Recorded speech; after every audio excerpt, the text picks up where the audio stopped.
시작하자. 예. 음, 기도하겠습니다. 함새 두 마리가 한 아싸리온에 팔리는 것이 아니냐. 그러나 너희 아버지께서 허락지 아니하시면 그 하나라도 땅에 떨어지지 아니하리라. 너희에게는 머리털까지 다 세신 바 되었나니 두려워하지 말라. 너희는 많은 참새보다 귀하니라. 마태복음 11장 29절로 31절 말씀입니다. 하나님, 주님은 모든 것을 만드시고 모든 것을 다스리시고 주님의 손 안에 두시고 주의 지혜와 능력으로 돌보시고 이 세상이 운행되도록 주관하시는 섭리하시는 살아계신 하나님이십니다. 주님께서 우리를 만드셨을 때에 우리의 모든 것 일거수일투족을 아시고 탐새들이 죽어서 땅에 떨어지는 것도 다 하나님의 뜻 가운데서 이루어지고 그래서 우리의 삶도 주님 손 안에 있고 주님의 그 아시는 바 된 지혜와 능력 가운데 있습니다. 주님은 우리의 모든 것을 아십니다. 우리의 머리털도 다 세고 계시고, 그래서 우리의 삶을 지키시는 살아계신 하나님이십니다. 주님, 우리가 이 세상 살 때에 우리가 계획하고 진행하는 많은 일들이 있고, 또 예상치 못한 일들이 일어납니다. 우리가 사람의 마음을 알지 못하기에 우리 살면서 주변에서 가정 중에 또 이웃과의 관계에서 여러 가지 일들이 많이 일어나지만 그래서 때로는 우리가 당황하고 무엇을 어떻게 해야 할지 알지 못할 때가 있지만 하나님은 그 모든 것을 아십니다. 그래서 두려워하지 말라고 말씀하십니다. 주님, 그 말씀대로 우리가 주님을 바라봅니다. 바라옵기는 우리에게 닥치는 수많은 상황 속에 우리가 선택을 하고 결정을 내릴 때에 그 상황 속에 섭리하시는 하나님을 보게 하여 주시고 또 그 상황 속에서 예수 그리스도의 복음을 나타내고 증거할 수 있는 기회로 삼을 수 있도록 우리들에게 지혜를 주시고 신실한 믿음을 주시고 담대한 마음을 허락하여 주시옵소서. 오늘도 주의 말씀을 우리가 보며 주님께서 말씀을 통해 주시는 그 귀한 은혜를 받기 원하오니 성령 하나님 우리를 깨우쳐 주시고 가르쳐 주시옵소서. 예수 그리스도 이름으로 기도합니다. 아멘. 자, 오늘은 창세기 24장을 합니다. 지난주에 우리가 창세기 23장을 하고 사라의 죽음을 보았고, 25장에서 앞부분에 아브라함의 죽음까지 족장의 죽음에 대해서 그 의미, 그리고 우리에게 주는 교훈이 무엇인가를 살펴봤는데요. 오늘은 이제 사실은 24장 아브라함이 죽기 전에 일어났던 그 내용을 우리가 오늘 보게 됩니다. 어, 이- 제가 이제 준비한 내용을 같이 좀 여러분과 나누면서 보도록 하겠습니다. 24장은 제가 이제 제목을 이삭의 신부 또는 뭐 이삭의 결혼, 이삭과 리브가 이삭의 아내를 찾는 그 과정이라고 볼 수가 있습니다. 그래서 간단하게 제가 이제 이삭의 신부라는 제목을 붙였고요.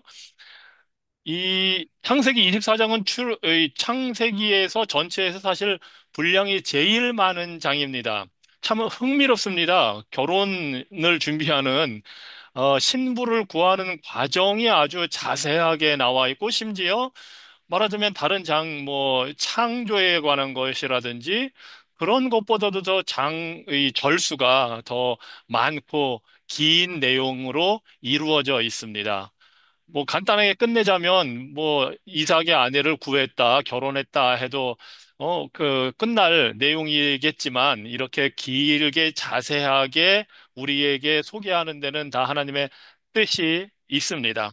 그래서 오늘은 24장을 통해서 이삭의 신부를 찾아가는 과정, 이삭이 결혼하게 되는 그 과정을 통해서 우리가 좀 하나님의 말씀을 통해 교훈을 얻고자 합니다. 67절까지 있는데요. 크게 네 부분으로 우리가 나누어서 생각을 해 볼 수가 있습니다. 첫째는 제가 이제 위임이라고 해서 1절부터 9절까지 나와 있는데, 이제 아브라함이 이삭의 아내를 찾기 위해서 자신의 종에게 지시를 하는 장면입니다. 일을 맡기는 장면이 1절부터 9절이 됩니다. 그래서 제가 이제 위임이라고 이렇게 달아봤습니다. 그리고 두 번째 부분은 이제 10절부터 27절까지 그 지시를 받은 종이 여행을 떠나서 이삭의 아내를 구하는 그 앞부분, 여행을 떠나고, 그래서 그 이삭의 아내가 될 사람이 있는 리브가가 있는 고향의 그 동네에 들어가서 리브가를 만나는 거기까지의 과정인데 그것을 신뢰라고 말하자면 그 부분을 제목을 붙여봤습니다. 왜냐하면 이 종이 단순히 여행을 가서 누구를 만났다로 끝나는 것이 아니라 이 여정에 보면 이 종이 하나님의 인도하심을 구하고 그 하나님을 믿고 도착해서 그 기도한 내용대로 이루어지는 장면을 보게 됩니다. 그래서 굉장히 불확실한 상황이거든요. 사실은 누구를 만나야 될지도 알지 못한 채에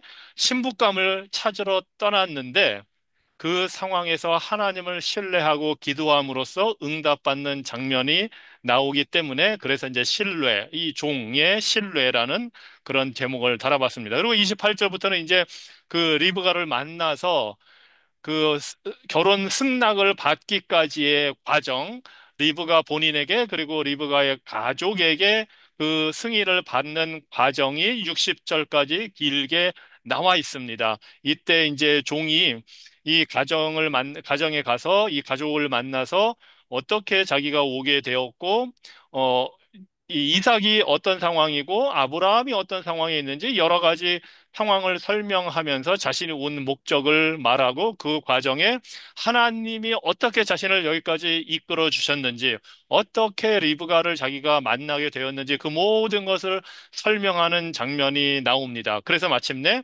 가족의 승낙을 얻어냅니다. 그래서 이 부분을 성공이라고 붙여봤습니다. 그리고 이제 그 리브가를 데리고 이삭에게로 돌아오는 장면이 61절부터 해서 결국 리브가가 이삭을 만나고 결혼을 하고 가정을 이루게 됩니다. 그것이 61절부터 67절까지 나와 있기 때문에 이 부분을 완성이라고 이제 제가 제목을 달았습니다. 즉, 이삭의 아내를 찾기 위한 위임으로부터 시작해서 그 종이 하나님을 신뢰하고 여정을 떠나서 리브가를 만나고 그 가족을 만나서 설득하고 승낙을 얻고 돌아와 결혼식으로 말하자면 해피엔딩이 되는 겁니다. 아주 그 마무리가 잘 되는 잘 짜여진 아름다운 이야기입니다. 결혼의 이야기이고 사랑의 이야기입니다. 그래서 이 전체 창세기 24장을 좀 요약을 한다면 이렇게 볼 수가 있습니다.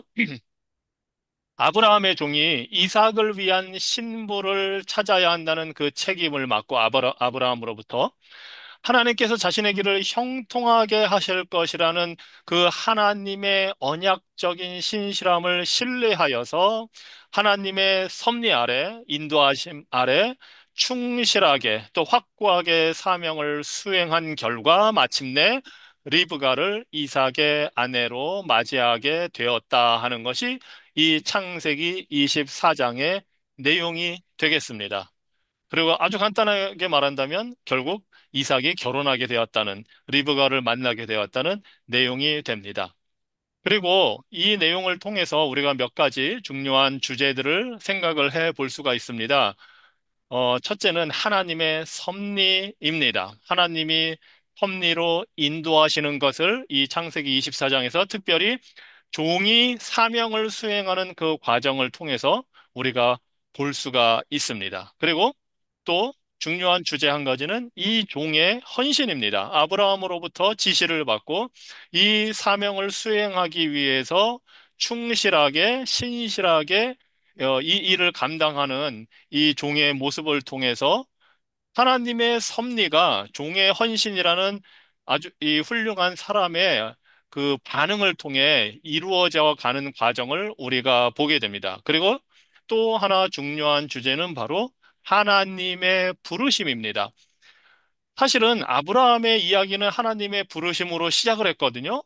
이 장에서도 하나님의 부르심이 나옵니다. 직접적으로 하나님이 나타나지는 않습니다. 하지만 결혼이라는 제도를 통해서 하나님이 리브가를 불러내시고 리브가는 이 부르심에 순종해서 고향을 떠나 이삭이 있는 가나안 땅으로 가게 됩니다. 그런 면에서는 이 리브가의 여정이 아브라함이 원래 자기가 살던 그 우르를 떠나서 하란을 거쳐서 이렇게 오는 그 여정을 결국 이 리브가도 똑같이 밟게 되는 그러한 모습을 보게 됩니다.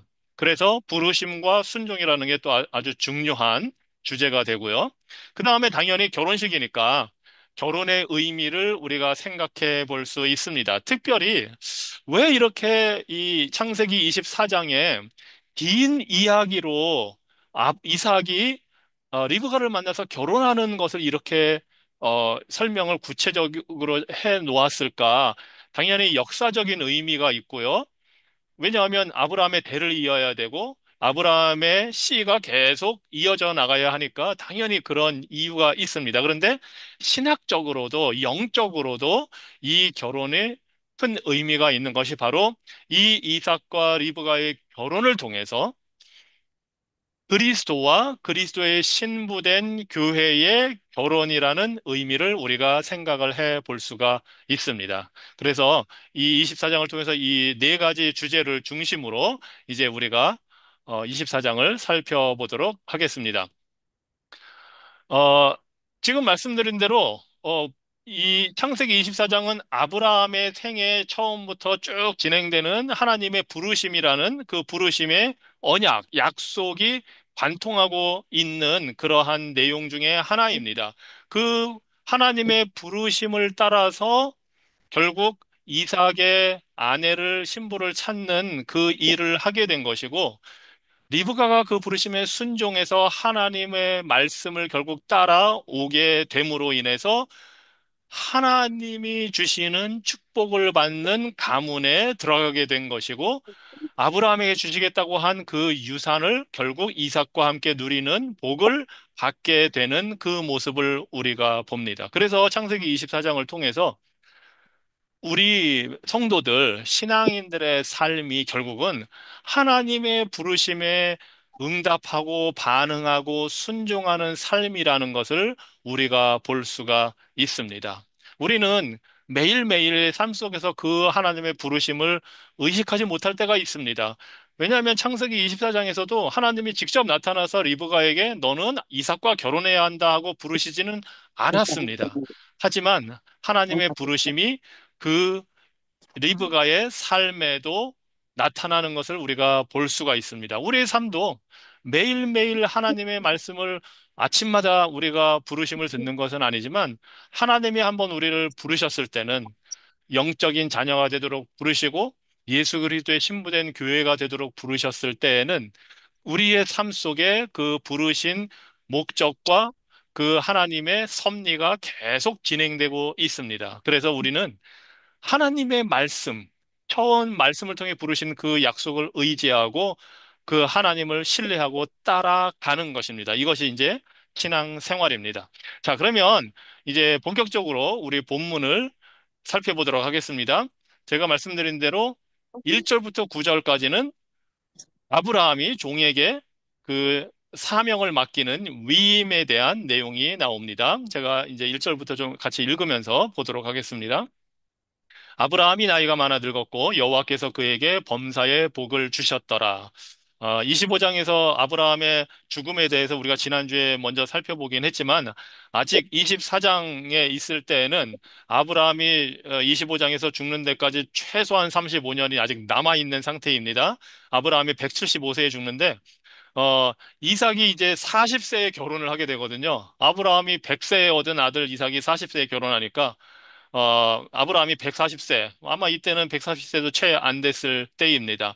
그때 나이가 많았지만 하나님께서 그에게 복을 주셨다고 합니다. 하나님이 창세기 12장에서 부르셨을 때에 주신 그 복을 하나님은 아브라함의 생애에 계속해서 부어 주셨습니다. 그래서 이 말씀 하나에서도 우리는 복의 근원이 되신 하나님이심을 우리가 볼 수가 있습니다. 하나님은 모든 복의 근원이십니다. 우리 삶에 주시는 복, 모든 이 영적인 복과 육적인 복의 근원이 되십니다. 그리고 창세기 24장 이 한 장에서만 해도 하나님이 복을 주신다, 하나님께 복을 받았다 하는 표현이 굉장히 자주 나옵니다. 1절에서 당연히 나오고요. 27절, 뭐 60절, 직간접적으로 뭐 31절, 35절, 48절에서 여러 번 등장합니다. 복의 근원이신 하나님이 이 24장의 배경에 나와 있는 하나님이십니다. 흥미로운 건 24장은 하나님이 직접 나타나서 지시하시거나 막 뭐 꿈으로 말씀하시고 그런 장면은 하나도 없습니다. 그냥 아브라함과 리브가 그 가족의 이야기로만 사람들의 대화와 활동으로만 구성되어 있습니다. 하지만 1절부터 그 모든 사람들의 행적 뒤에는 복을 주시는 하나님이 계시다는 사실을 보여줍니다. 이렇게 복 주시는 하나님으로 창세기 24장이 시작을 합니다. 자, 2절입니다. 아브라함이 자기 집 모든 소유를 맡은 늙은 종에게 이르되 청하건대 내 허벅지 밑에 네 손을 넣으라. 내가 너에게 하늘의 하나님, 땅의 하나님이신 여호와를 가리켜 맹세하게 하노니 너는 내가 거주하는 이 지방 가나안 족속의 딸 중에서 내 아들을 위하여 아내를 택하지 말고 내 고향 내 족속에게로 가서 내 아들 이삭을 위하여 아내를 택하라. 음, 좀 특이한 상황입니다. 이게 아마 이 문화적인 상황이고 허벅지 밑에 손을 넣으라 하면서 이제 맹세를 시킵니다. 아주 중요한 임무를 부여하면서 이것이 얼마나 중요한지를 허벅지 밑에 손을 넣어라. 사실은 이게 이제 허벅지라는 거는 이게 완곡한 표현이지만 생식 능력을 상징하는 그런 부분입니다. 당연히 아무나 함부로 이렇게 만질 수 없는 부분이지요. 그 이 신체 부위가 그만큼 중요한 거고 그리고 더군다나 창세기 17장에서 하나님께서 할례를 행하라고 했기 때문에 이 허벅지 아래 손을 넣어서 맹세하라 이것은 굉장히 이 사명, 이 지시가 엄중하고 중요하고 신성하기까지 한 그러한 그 내용이라는 것을 지금 엄숙하다는 것을 보여주고 있습니다. 그러면서 이제 이삭의 아내를 이제 선택해 오라고 지금 이야기를 합니다. 그러자 5절에 종이 이르되 여자가 나를 따라 이 땅으로 오려고 하지 아니하거든 내가 주인의 아들을 주인이 나오신 땅으로 인도하여 돌아가리이까 6절 아브라함이 그에게 이르되 내 아들을 그리로 데리고 돌아가지 아니하도록 하라 하늘의 하나님 여호와께서 나를 내 아버지의 집과 내 고향 땅에서 떠나게 하시고 내게 말씀하시며 내게 맹세하여 이르시기를 이 땅을 네 씨에게 주리라 하셨으니 그가 그 사자를 너보다 앞서 보내실지라 네가 거기서 내 아들을 위하여 아내를 택할지니라 만일 여자가 너를 따라오려고 하지 아니하면 나의 이 맹세가 너와 상관이 없나니 오직 내 아들을 데리고 그리로 가지 말지니라. 워낙 맹세하는 이 내용이 엄중하고 엄숙하기 때문에 혹시 이 종이 가서 이 사명을 완수하지 못하면 어떻게 합니까? 하고 이제 다시 질문을 되묻는 겁니다. 아브라함에게 그랬더니 그렇다면 어쩔 수가 없다. 너가 이 맹세에 얽매이는 건 아닌데 어찌됐든 이삭은 데리고 가지 말라 이렇게 말합니다. 그래서 구절에 보니까 그 종이 이에 그의 주인 아브라함의 허벅지 아래에 손을 넣고 이 일에 대하여 그에게 맹세하였더라 합니다. 자, 위임을 받는 그런 장면입니다. 어, 우리가 1절에서 복 주시는 복의 근원 되신 하나님으로 우리가 시작을 했는데 지금 1절부터 요 9절에 이르는 요 사이에서 보면 사실은 특별히 아브라함의 말을 통해서 아브라함이 섬기고 믿는 하나님, 성경의 하나님, 우리에게 계시된 하나님이 어떠한 분이신지를 우리가 볼 수가 있습니다. 특별히 7절에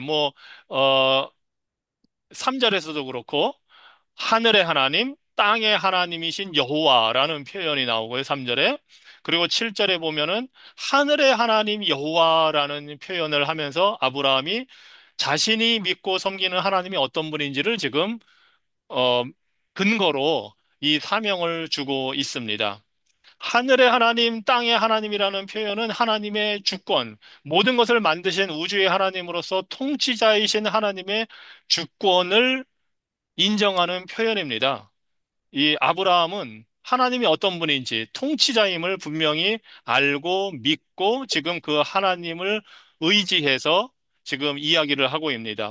당연히 여호와 하나님이시기 때문에 언약을 신실하게 지키시는 분이고 또 하나님의 능력과 권위, 하늘의 하나님이시니까 하나님은 가장 높으신 분으로서 권위를 가지신 분임을 지금 믿고 이야기를 하는 겁니다. 그리고 그 하나님은 어떤 분입니까? 자신을 고향 땅에서 인도해 내신 분입니다. 그리고 지금까지 인도에 오신 분입니다. 즉, 하나님의 섭리를 지금 아브라함은 인정하고 믿고 있는 겁니다. 그리고 또 그 하나님은 자신에게 말씀하시고 약속하시고 맹세까지 하신 분입니다. 그래서 하나님은 아브라함에게 나타나서 말씀하시는, 계시하시는 하나님이심을 지금 아브라함이 근거로 이야기를 합니다. 또 그 하나님은 어떤 분입니까? 이 땅을 네 자손에게 주겠다고 약속하신 분입니다. 하나님은 약속하시는 분. 이 내용이 지금 요 짧은 3절, 7절 뭐 이런 데에 다 들어가 있는 겁니다. 그러면서 이 종이 혹시나 이 미션이 사명이 실패하면 어떻게 하겠습니까? 하니까 걱정하지 말라. 하나님이 지금까지 열거된 모든 것, 통치자이시고 권위를 가지시고 주권을 가지시고 나에게 계시하신 분, 약속 주신 분, 이러한 분일 뿐만 아니라 그가 그 사자를, 천사를 너보다 앞서서 보내실지라 하고 확신을 줍니다. 즉, 하나님이 이 사명을 감당할 수 있도록 보호해 주실 것을 아브라함은 믿고 이 종에게 사명을 맡기고 있습니다. 이것이 아브라함의 신앙입니다. 아브라함의 믿음입니다. 아브라함이 하나님에 대해 가지고 있는 신학, 믿음입니다. 이 믿음을 바탕으로, 물론 처음부터 이렇게 아브라함이 믿음이 좋지는 않았다는 것을 우리는 알고 있습니다. 잘 성장할 때도 있었고, 실수하고 넘어질 때도 있었고, 실패할 때도 있었습니다. 하지만 75세에 시작한 믿음의 여정이 지금 140세에 이르렀을 때쯤에는 그 하나님이 어떤 분인지를 아브라함은 잘 알게 되었고, 믿고 그 하나님에 대한 믿음을 바탕으로 이제 이삭의 아내를 구하도록 지금 지시를 내리고 있습니다. 우리들도 우리의 삶에서 이러한 하나님에 대한 지식, 하나님에 대한 믿음이 매우 중요합니다.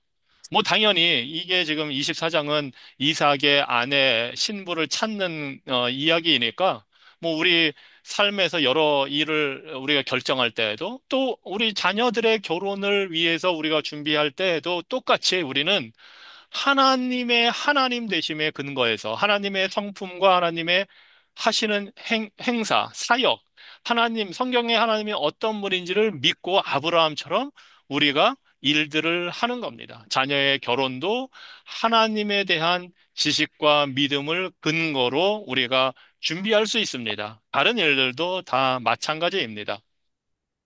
근데 놀라운 사실은 지금 이 대화에서 1절부터 9절까지 중에 뭐 3절이나 7절, 특히 7절에 이 아브라함의 이러한 말이 이제 25장 가면 아브라함이 이제 죽잖아요.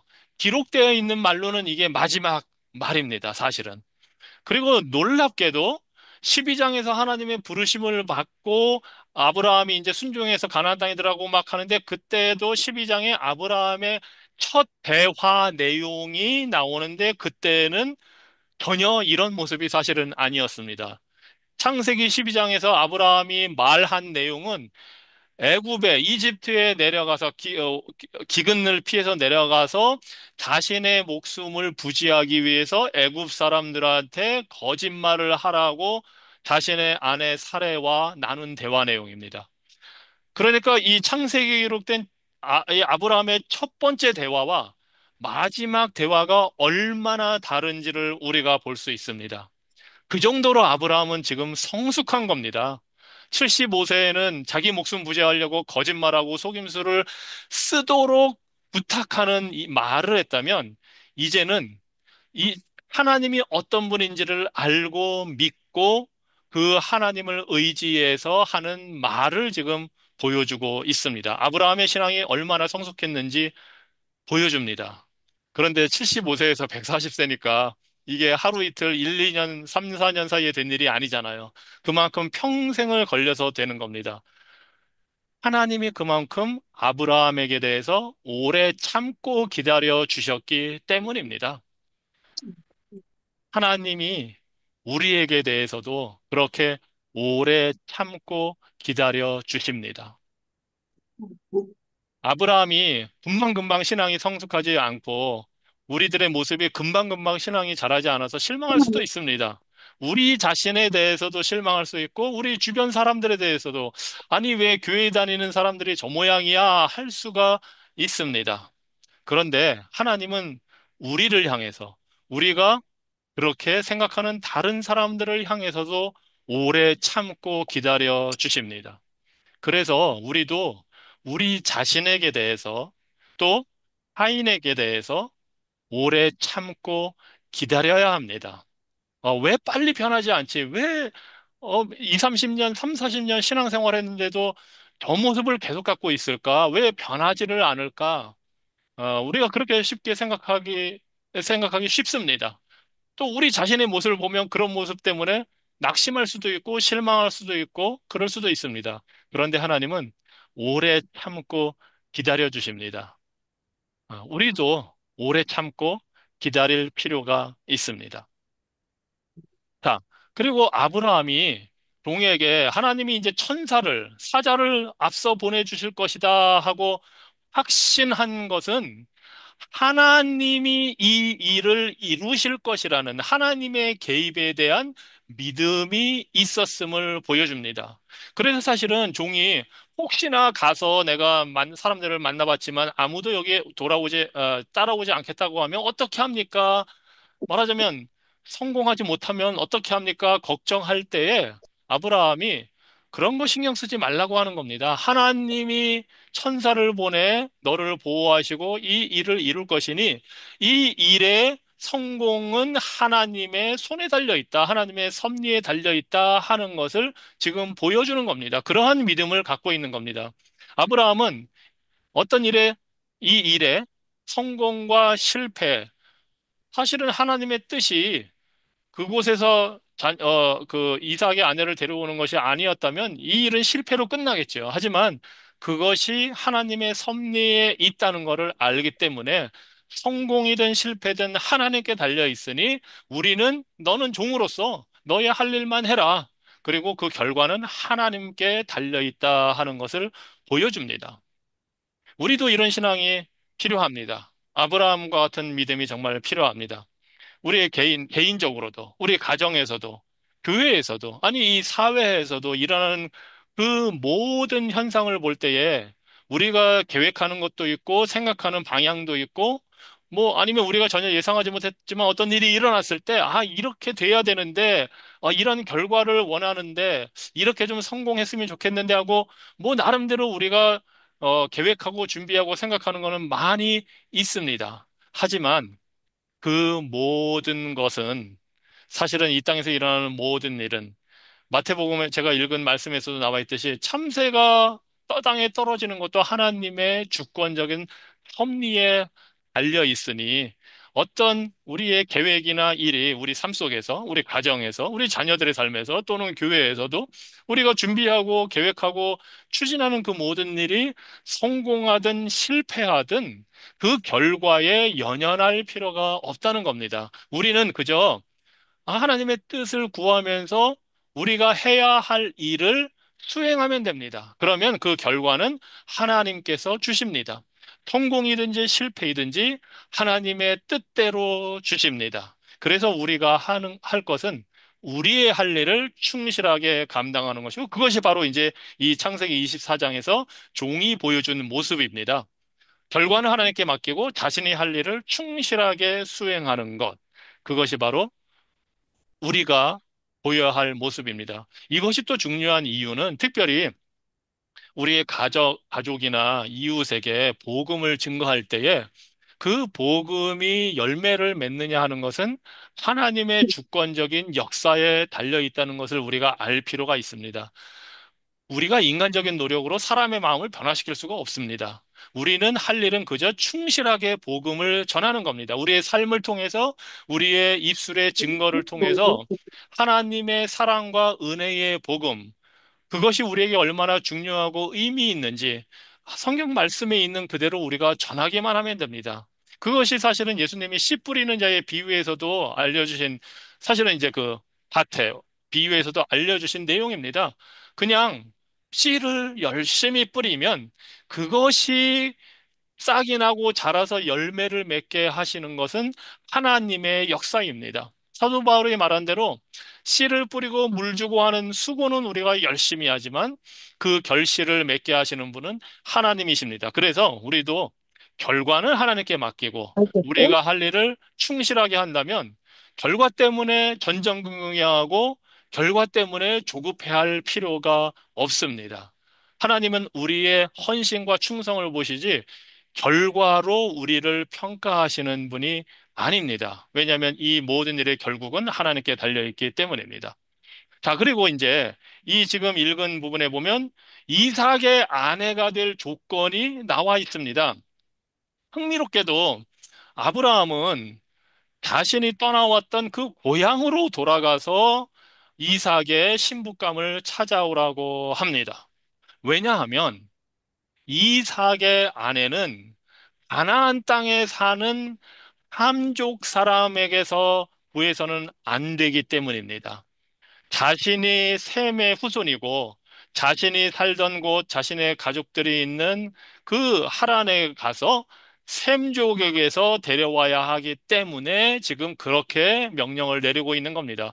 안 그러면 뭐 이집트로 갈 수도 있고 가나안 땅에서 뭐 구할 수도 있고 왜 사람이 없겠습니까? 왜 훌륭한 여성이 없겠습니까? 그런데 일찍이 노아가 홍수 후에 함의 후손, 특별히 가나안을 저주를 했거든요. 그런데 지금 아브라함이 사는 땅이 가나안 땅 아닙니까? 그 가나안 땅에 사는 그 가나안 족속들은 이미 노아가 저주하면서 예언한 대로 타락한 삶을 살고 있었습니다. 알았어. 그래서 그곳에서 이삭의 아내를 구할 수는 없습니다. 그들의 죄악이 계속되고 있고 계속 그 죄의 결과를 거둘 것이기 때문에 그래서 아브라함은 이 이삭의 아내가 이 죄 짓는 사람들과의 결혼을 통해서가 아니라 셈족 그 노아에게 축복을 받은 자신의 고향 사람들에게서 나와야 한다고 믿었기 때문에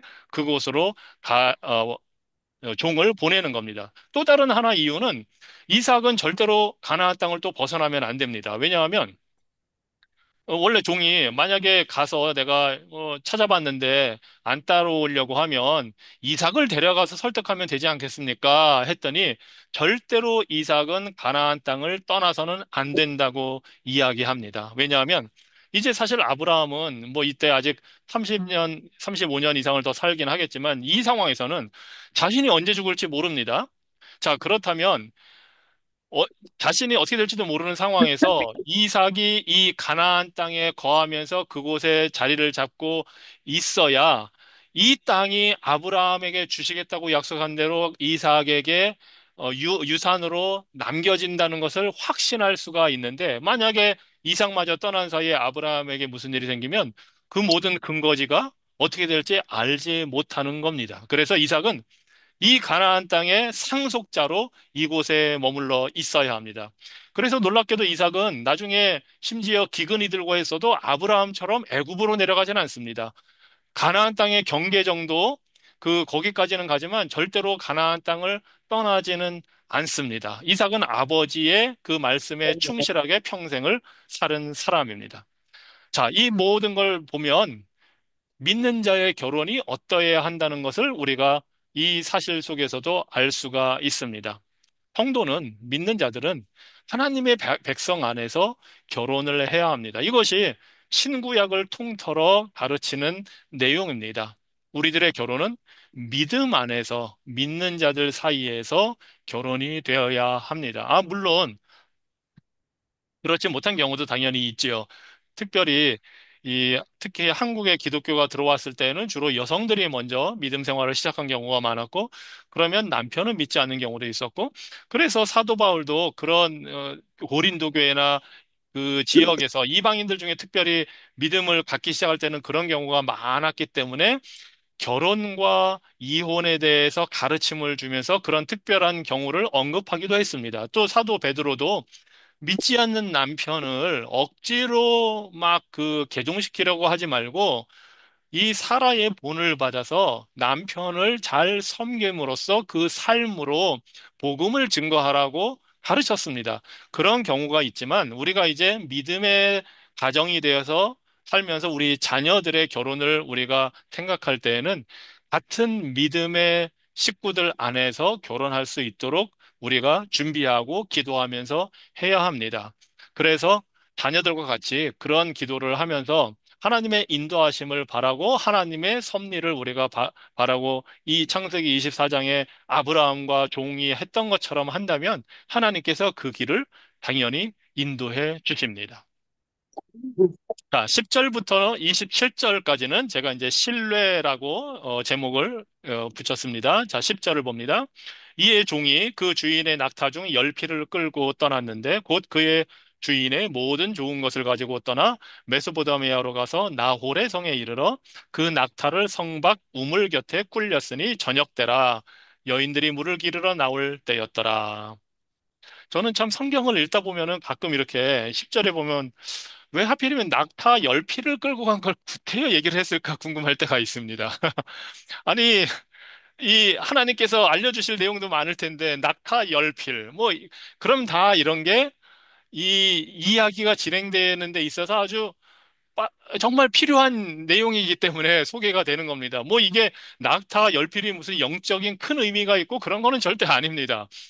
가령 기독교 역사를 보면 그런데 이 모든 것 하나하나에 막 의미를 부여하려고 하는 사람들도 있었습니다.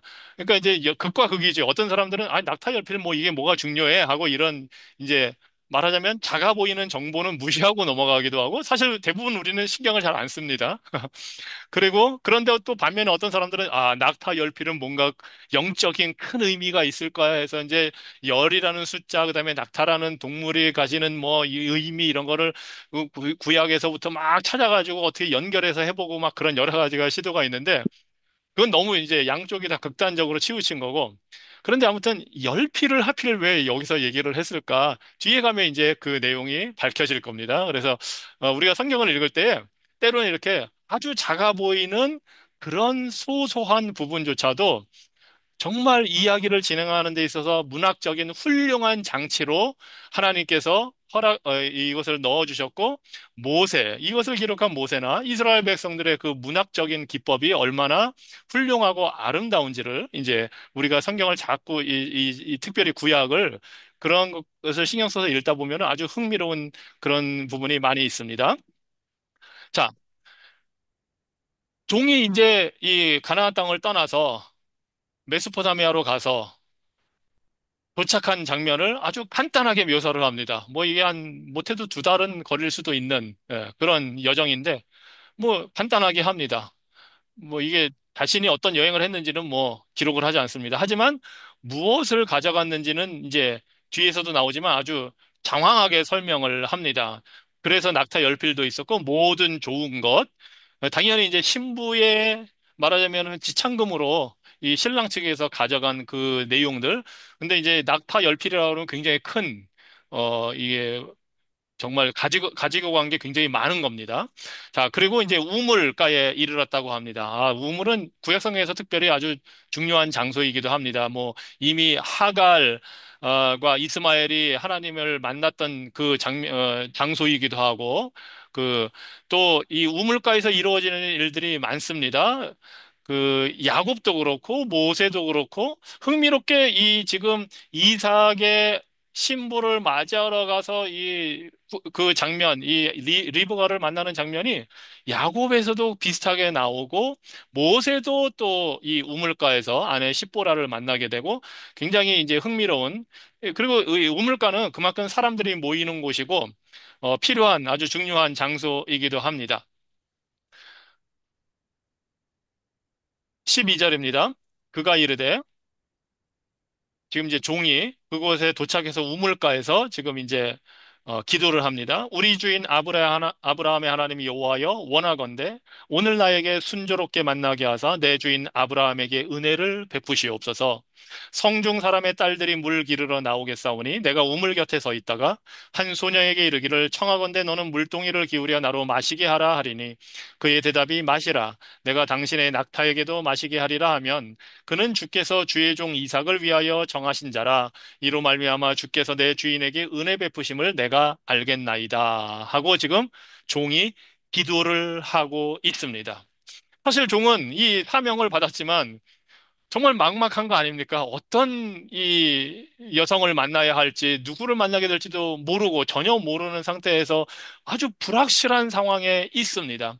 그래서 이 나홀의 성, 이 아브라함의 이 형제가 사는 그곳에 도착해서 지금 이 기도를 합니다. 이 종은 믿음의 사람이었습니다. 그리고 불확실한 상황에서 하나님께 기도를 한 사람입니다. 그리고 바로 이 기도 내용은 이 성경에서 최초로 기록된 개인의 기도입니다. 당연히 아브라함은 그 소돔과 고모라를 위해서 하나님과 대화를 나누면서 요청한 적은 있습니다. 그런데 기도 내용이 이렇게 구체적으로 아주 개인의 기도 내용이 기록된 것은 지금이 첫 번째 장면입니다. 정말로 하나님을 믿는 사람들만이 가질 수 있는 하나님과의 아주 개인적인 대화 내용입니다. 그러면서 이 종이 하나님께 기도를 시작할 때 이렇게 합니다. 하나님 여호와여 원하건대 순조롭게 하시옵소서. 말하자면 성공할 수 있도록 오늘 내가 여행 온 목적을 이루도록 하시옵소서 합니다. 하나님께서 그 일이 이루어지게 해달라고 간구하는 겁니다. 그러면서 하나님의 직접적인 개임, 하나님의 그 섭리, 그것을 지금 요청을 하고 있습니다. 왜냐하면 자신이 할 수 있는 게 지금 딱히 없기 때문에 자신이 당연히 노력은 하겠지만 그 방향이 무엇인지 어떤 그 사람을 만나게 될지에 대해서 하나님께 인도해 달라고 하나님이 주권적으로 이 길을 보여달라고 지금 하나님께 간구를 하고 있습니다. 그러면서 아브라함의 하나님 여호와여 이 종도 아브라함이 가졌던 그 믿음으로 기도를 하고 있는 겁니다. 그러면서 은혜를 베푸시옵소서. 이것이 성도의 기도의 모습입니다. 그러면서 이제 자신이 이렇게 할 테니까 이렇게 대응하는 그 사람이 내가 구하고자 하는 신부감입니다 하고 하나님께 알려드리고 있습니다. 말하자면 물 마시게 부탁을 했을 때 나에게만 물을 주는 게 아니고 내가 데려간 이 낙타 열필 다 물을 먹여주는 그러한 처녀가 있다면 그 사람이 바로 주님께서 예비해 주신 사람이라는 것을 제가 알겠습니다 하고 부탁을 합니다. 어떻게 보면 매우 굉장히 그냥 평범한 부탁 아닙니까? 뭐 하나님이 누군가가 올 때에 그 위에 뭐 빛이 비추게 해 주시옵소서라든가 무슨 별이 나타나게 아니면 무슨 특별한 자연 환상, 저기 초자연적인 어떤 현상이 일어나서 그 사람이 딱, 하나님께서 보내신 친부감이란 걸 알게 해달라고 하는 게 아니라 삶에서 그냥 일어날 수 있는 그 모든 것 자연스러운 삶의 한 부분을 가지고 그것을 통해서 알게 해달라고 지금 기도를 하고 있습니다. 이것이 이제 하나님의 섭리가 이루어지는 것에 대한 믿음을 보여줍니다. 초자연적이고 막 기적적인 것을 원해서 그걸 받아내는 것이 목적을 이루는 기도가 아니라 하나님의 뜻에 맞게 그리고 우리가 할 수 있는 상황에서 그 일어날 수 있는 일들을 통해서 하나님의 뜻을 구하는 것이 그렇게 해서 가장 하나님의 뜻에 맞는 것을 깨닫게 해달라고 인도해 달라고 기도를 하고 있습니다. 그러면서 또 이 기도 내용을 보면 한편으로는 그 신부감 될 사람의 성품을 테스트해 보겠다는 내용이기도 합니다. 내가 물 달라고 했을 때 친절을 나에게 베풀 때에 내가 요청한 범위를 넘어서서 기꺼이 수고를 아끼지 않고 굳은 일도 할 것인가 하는 것을 지금 이 종이 보겠다는 겁니다. 뭐 사람한테 물 한 컵 주는 거야 충분히 할 수가 있을 텐데 그걸 넘어서서 낙타 열필에게 먹일 물을 다 길어준다는 것. 이거는 보통 일이 아닐 겁니다. 그러니까 그런 성품을 가진 여성이어야, 처녀이어야 자신이 섬기는 주인인 아브라함의 그 며느리가 될 만하고 이삭의 아내가 될 만하다고 지금 이 종은 생각을 한 겁니다.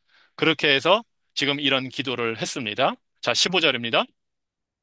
말을 마치기도 전에 아마 이 종이 속으로 기도했는지 아니면 이렇게 혼자서 중얼거리면서 기도했는지 아무튼 말을 마치기도 전에 리브가가 물동이를 어깨에 메고 나오니 그는 아브라함의 동생 나홀의 아내 밀가의 아들 부두엘의 수생이라 합니다. 아, 좀 복잡합니다. 자, 아브라함의 동생이 나홀이 있는데 아브라함은 고향 친척 아비집을 떠났기 때문에 나홀이라는 동생은 거기서 살고 있었고 그 나홀이 낳은 아들이 이 나홀의 아내가 밀가였고 그래서 나홀과 밀가 사이에 낳은 아들이 부두엘이 있는데 아브라함에게는 이제 조카가 되겠죠. 그 조카 부두엘이 낳은 딸이 리브가입니다. 네. 그 리브가가 이제 나온 겁니다. 이 우물가에 물동이를 갖고 왔으니까 당연히 물을 기르러 나온 겁니다. 16절 보니까 그 소녀는 보기에 심히 아리따고 하나님께서 참 이 리브가를 아름다운 여자로 만들어 주셨습니다. 지금까지 남자가 가까이 하지 아니한 처녀더라. 그가 우물로 내려가서 물을 그 물동이에 채워가지고 올라오는지라. 벌써 기도가 응답이 된 겁니다. 15절 말을 마치기도 전에 기도를 다 아멘 말하자면 하기도 전에 이 리브가가 이곳에 온 겁니다. 정말 이게 이제 하나님의 섭리라는 놀라운 것인데요. 리브가는 이 사람이 종이 오는 걸 알고 있지도 않았고 그저 자신이 원래 하던 대로 아니면 이날 특별히 요 시간에 물 길러 나온 겁니다. 이 종은 리브가가 집에서 출발했는지 안 했는지는 모르고 하나님께 자신의 그 소원을 가지고 기도를 한 겁니다. 그런데 딱 그 기도 내용에 맞추어서 마침 딱 그때 리브가가 도착을 합니다. 더군다나 놀라운 사실은 이 종은 이런 성품 뭐 이런 걸 가지고 기도는 했지만 리브가는 하필이면 아브라함의 형제, 즉 같은 셈족의 아브라함의 친족의 자녀입니다. 이 사실은 종이 기도한 내용 중에는 포함이 안 돼 있었거든요. 그러니까 하나님은 종의 기도를 들으셨을 뿐만 아니라 그거보다도 더 많은 것으로 응답을 해 주신 겁니다. 어떤 사람들은 이런 걸 보면 정말 야, 이 참 운이 좋다라고도 표현을 할 수도 있습니다. 아, 정말 운명적이다. 이렇게 해서 결혼하게 된다면 운명이다. 막 이런 표현을 합니다. 행운이다. 그런데 우리 성도의 삶에는, 그리고 성도의 언어에는 운, 우연, 이런 것은 존재하지 않습니다. 우리 성도들은 하나님의 섭리를 믿고 하나님의 주권적인 선택과 역사를 믿기 때문에 이런 일이 일어났을 때, 아니, 이런 일이 일어났을 때 이 종이 이 기도 딱 하고 나서 리브가가 오는 걸 보고, 아니, 이런 우연이 한다면 얼마나 우습겠습니까? 사실은. 이게 믿음의 표현이 전혀 아닙니다. 그래서 우리들이 사실은 조심해야 됩니다. 알게 모르게 사람들의 본능입니다, 사실은. 운, 우연, 행운, 뭐, 운명, 이런 말을 우리가 씁니다. 뭐, 언어적인 그냥 습관이기도 합니다. 하지만 우리 그리스도인들은 이 모든 것이 하나님의 섭리 아래 있다고 믿기 때문에 그것을 그렇게 표현도 하지 않습니다. 믿는 자들은 결코 그런 운이나 운명에 지배받는 사람들이 아닙니다. 그렇게 일어나는 모든 일은 우리에게 볼 때, 사람들이 볼 때는 운으로 보이고 우연으로 보이는 일이라 할지라도 다 하나님의 계획 속에 있는 겁니다. 참새 두 마리가 땅에 떨어져서 한 아사리온에 팔리는 것도 다 하나님의 뜻대로 되는 겁니다. 그래서 우리 삶에 일어나는 모든 사건들은 우리가 왜 그런지도 잘 모르고, 우리가 전혀 생각하지 않은 것이고, 사람들이 볼 때는 우연이라고 하는 것, 우리가 정말 볼 때도 어떻게 이런 일이 하는 이 모든 것까지도 다 하나님의 뜻 안에 있고, 그것이 우리에게는 어떠한 기회가 됩니다. 즉, 그런 일을 행하시는 하나님을 신뢰하고 순종하며 그 하나님에서 기뻐하도록 하는 기회로 우리는 삼아야 됩니다. 그래서 우리는 하나님의 섭리가 지금 작동하고 있음을 볼 수 있습니다. 사실은 자연과 역사와 우주의 모든 개인의 삶에는 하나님의 섭리가 작용을 하고 있습니다. 하나도 한순간도 하나님의 통치와 지혜와 능력이 멈춘 적이 없습니다. 하나님이 만약에 한순간이라도 우리의 삶에서 손을 떼시면 모든 인류와 모든 우주는 멸망할 겁니다.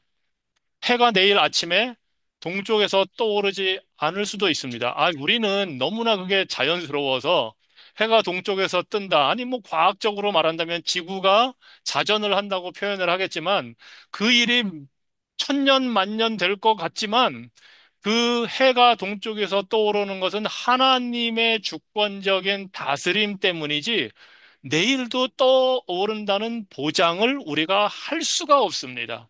이 세상에는 그런 일들이 너무나 많이 있습니다. 모든 것이 이렇게 손에서 놓으면 땅으로 떨어지잖아요. 그것을 만유인력의 법칙 또는 중력의 법칙이라고 합니다. 왜냐하면 모든 건 땅에 떨어지니까 지구에서는. 그런데 해가 동쪽에서 떠오르는 거는 법칙은 아닙니다. 우리는 경험적으로 알고 있지만 왜 해가 꼭 동쪽에서 내일 아침에 떠올라야 하는지 무슨 법칙이 있는지 우리가 알 수가 없습니다. 그게 과학의 한계입니다, 사실은. 사람 머리의 한계입니다. 하나님이 그렇게 하시기 때문입니다. 그래서 섭리라고 하는 것은 특별히 이런 자연, 사람의 생활, 삶, 이 모든 것 안에서 나타나는데 특별히 하나님께서 그리스도 안에서 당신의 목적을 이루기 위해 특별히 인류를 향해서 특별히 택한 백성을 구원하기 위해서 이루어가는 은혜롭게 이루시는 그 모든 것이 섭리입니다. 그래서 해를 비춰주시고 비를 내려주시는 것, 하나님이 은혜로 모든 사람들에게 누리게 하시는, 그래서 먹고 살게 하시는 은혜로 주시는 섭리의 역사입니다. 특별히 택한 자를 구원하시는 것, 복음을 듣고 회개하고 믿음으로 구원 얻도록 하시는 것, 하나님의 섭리를 통해서 이루어지는 구원의 역사입니다.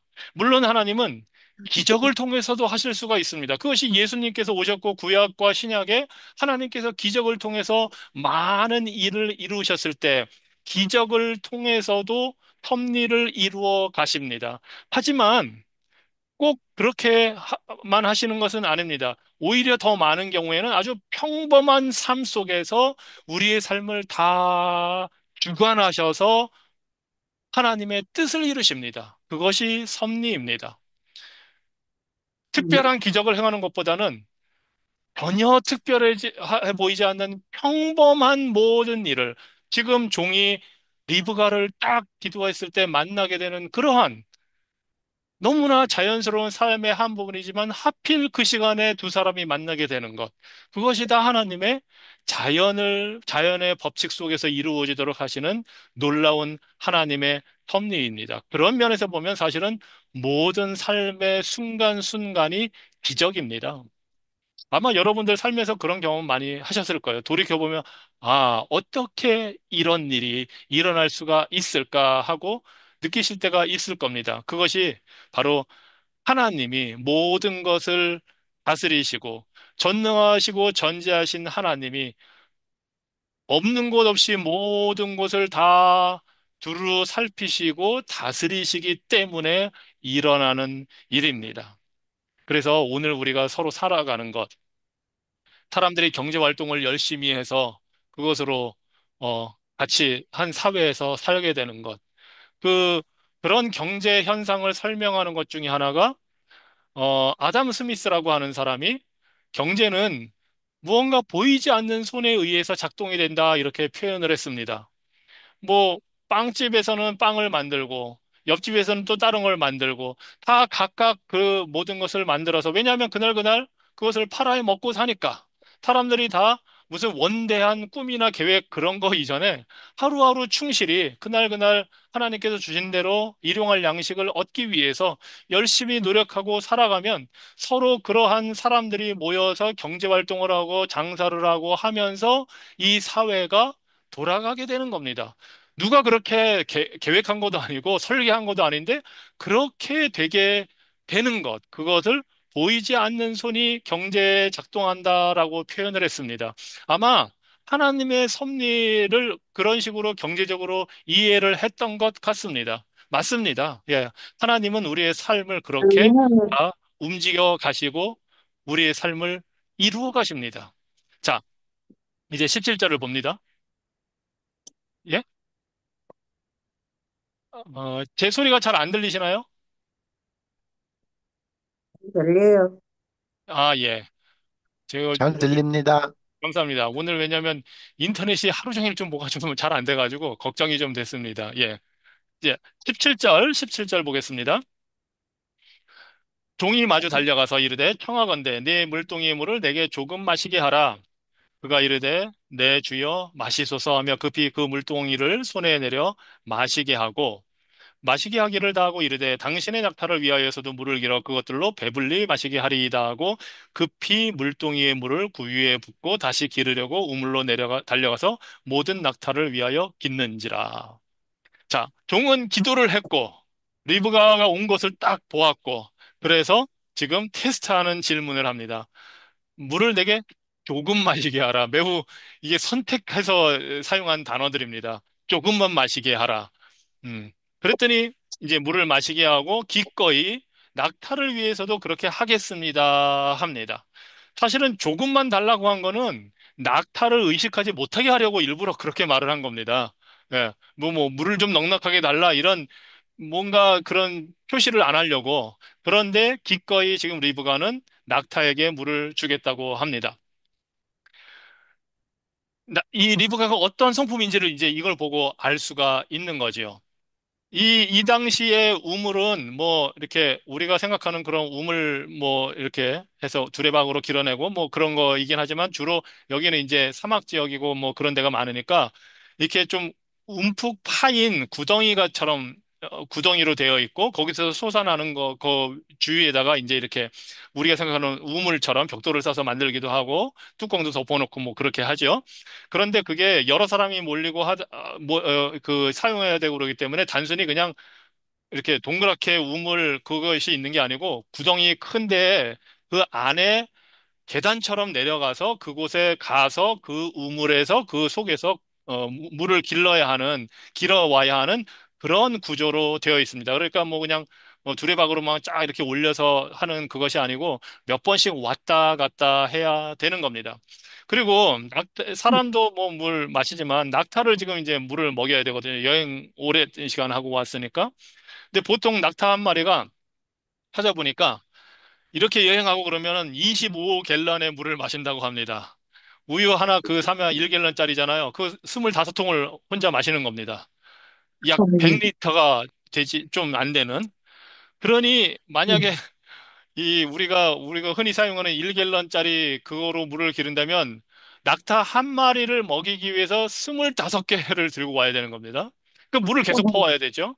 근데 아까 10마리라고 그랬잖아요, 낙타가. 지금 그 낙타 10마리라고 표현한 이유가 여기 나오는 겁니다. 이게 얼마나 일이 큰 일인지를 보여주는 겁니다. 낙타 한 마리 먹이는 것도 일이 보통 일이 아닌데 지금 10마리한테 이거를 다 이제 갖다가 먹여야 되는 겁니다. 그렇구나. 이 나 그게 한 마리인 줄 물동, 알았어. 예, 10마리입니다. 물동이를 입어갔거든요, 리브가가.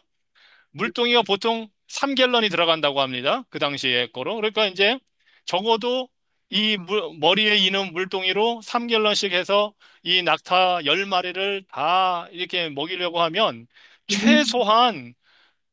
최소한 100번은 이 물을 길러 내려가서 머리에 이고 가서 부어주고 이거를 왔다 갔다 해야 되는 겁니다. 뭐 이거 뭐 1시간 걸릴지 2시간 걸릴지 모르는 겁니다. 그래서 이 종이 그런 기도를 한 겁니다. 이 사람의 성품이 어떤가를 알아보는 테스트로 나에게만 물을 주는 것이 아니라 기꺼이 낙타에게도 먹이는 사람을 허락해달라고 기도를 한 겁니다. 그리고 정말 그 기도대로 지금 응답이 되는 것을 종이 보고 있는 겁니다. 리브가가 기꺼이 그렇게 한 것입니다. 아까 말씀드린 대로, 하나님이 보내주신 예, 낙타 10마리, 이 정말 뭐 별거 아닌 것 같은 정보이지만 다 쓸데가 있고, 그래서 리브가가 어떤 사람인지를 우리가 알게 됩니다. 자, 오늘은 시간이 돼서 음, 여기서 마치도록 하겠는데요. 20절까지 우리가 했고, 지금 요거를 통해서 하나님이 우리 삶에 하나님의 뜻대로 다스리시고 섭리를 이루어 가신다는 것을 지금 우리가 보았습니다. 이제 더 보게 될 겁니다. 이 뒷부분을 통해서 하나님이 섭리로 이렇게 하십니다. 하나님은 사실 여태까지 이 24장에 보면 직접 나타나시지는 않습니다.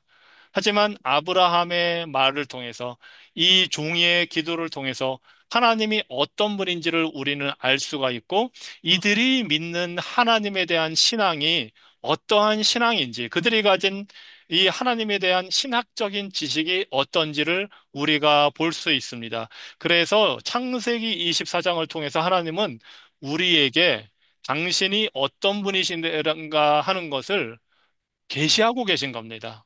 우리가 20절까지 읽은 이 말씀을 통해서 우리에게 계시하신 하나님은 주권적으로 통치하시며 섭리하시는 분, 우리 눈에는 보이지 않고, 우리 일상에서는 하나님이 나타나서 언제 한번 우리에게 뭐 해라, 어떤 여자를 결혼 상대방으로 삼아라, 어떤 남자를 만나라, 직접 해 주시지는 않지만, 모든 것을 주관하시는 분이기 때문에 그 하나님을 신뢰하고 믿고 기도하며 따라간다면, 그리고 그 결과를 하나님께 맡긴다면, 하나님은 뜻대로 우리의 삶에 은혜를 베풀어 주십니다.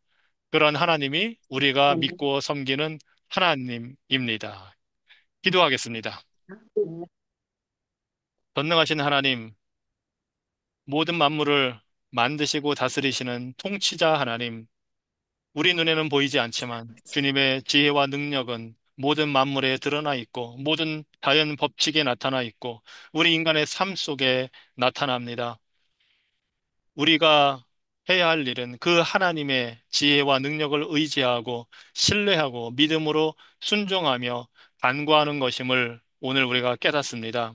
하나님, 아브라함이 섬기는 하나님, 종이 믿는 그 하나님을 우리도 믿고 따르고 섬기오니 주님, 우리의 삶에 주님의 뜻을 이루어 주시옵소서. 하나님의 섭리가 우리 삶에 나타나는 것을 우리가 보게 하여 주시고 특별히 그 하나님을 믿고 기도할 때에 그 기도를 응답하시는 살아계신 하나님을 우리가 삶 속에서 체험하고 살게 하여 주시옵소서. 예수 그리스도 이름으로 기도합니다. 아멘. 네. 아, 감사합니다. 감사합니다. 수고하셨습니다. 감사합니다, 예, 수고하셨습니다. 목사님. 수고하셨습니다. 예, 안녕히 네, 계세요. 감사합니다. 예. 안녕히 계세요.